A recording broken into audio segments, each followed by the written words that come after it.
What's up, guys? Welcome to this episode of the FREQ Talks Podcast. Today, we're going to do part one of a four-part series that we're going to do on the macronutrients in your daily diet.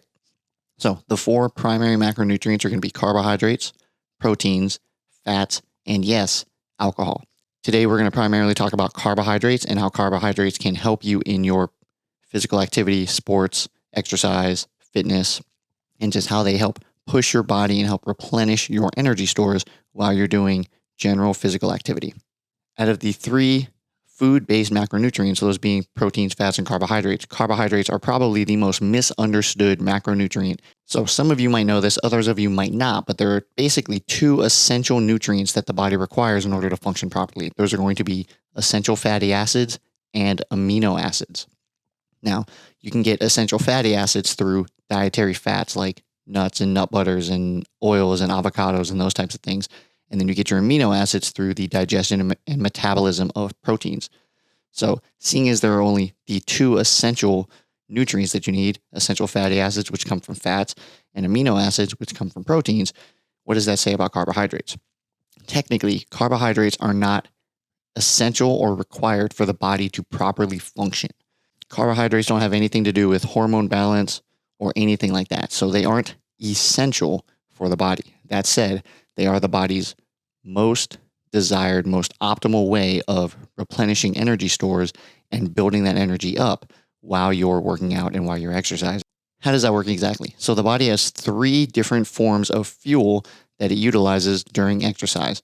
The first is going to be adenosine triphosphate. I'm probably pronouncing that wrong, so I'm just going to call it ATP. That's kind of what everybody calls it for short. So ATP, creatine, and then muscle glycogen. ATP is going to be the most efficient form of energy for the body. However, that said, it only lasts about 5 seconds. So ATP is great for things like a 1 rep max lift or a sprint, right? Those very, very short, sub 5 second max effort kind of pushes that you do when you're exercising, when you're pushing your body to its limits. From there, it moves into creatine, which also has a very, very short shelf life, and it also gets depleted very quickly. And then from there, it moves into muscle glycogen. Glycogen is basically the stored form of blood glucose, which is the end product of carbohydrate metabolism. That said, the body is able to create its own glucose through something called gluconeogenesis.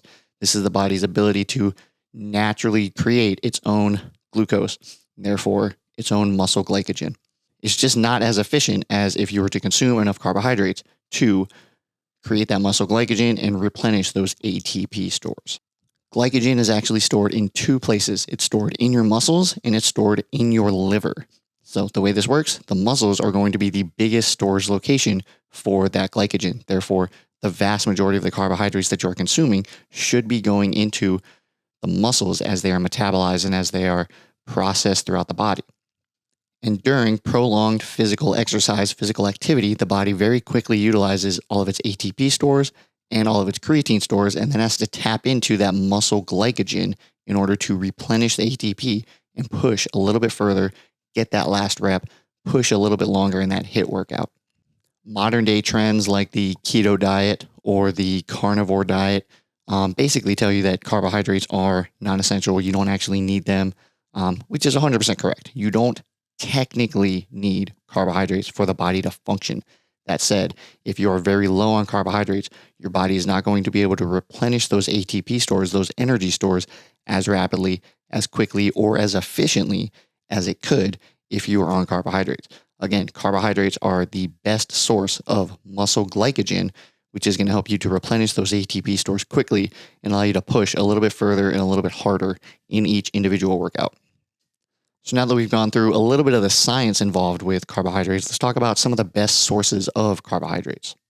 Modern day nutrition consists of a lot of processed foods that contain a lot of refined carbohydrates.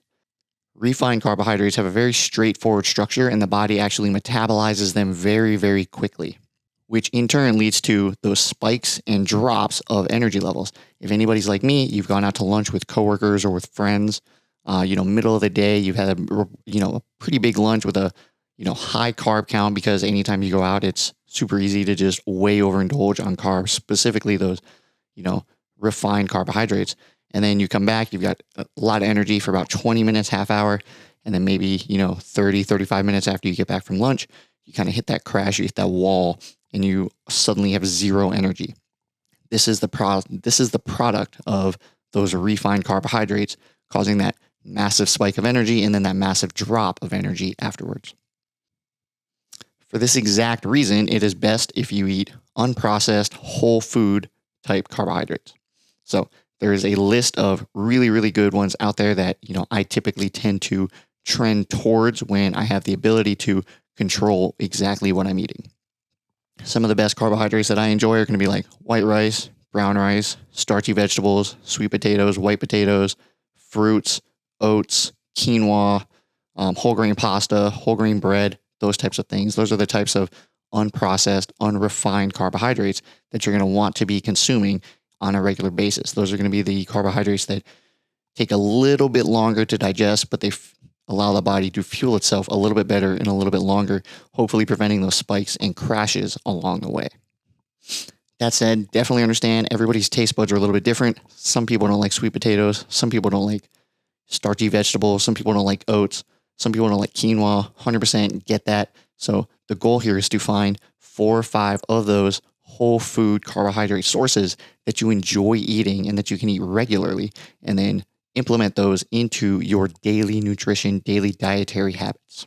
So to wrap things up, carbohydrates, not technically essential for the body's function. That said, they are the number one source of energy replenishment and ATP replenishment that your body is able to process and that your body is able to take in.